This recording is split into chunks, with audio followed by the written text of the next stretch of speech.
بالخير. سال 1951 در تاجیکستان اکادمی فنها تأسیس یافت.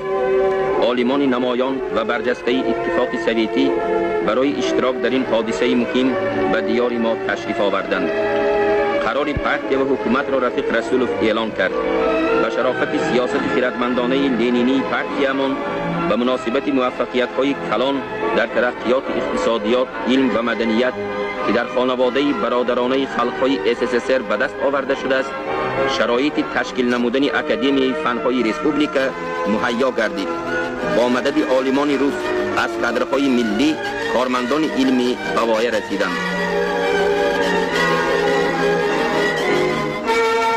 اکادمی پاولوفسکی تکلیف کرد که نخستین پرزیدنت اکادمی فنهای تاجیکستان صدرالدین سید مرادزاده عینی انتخاب شود.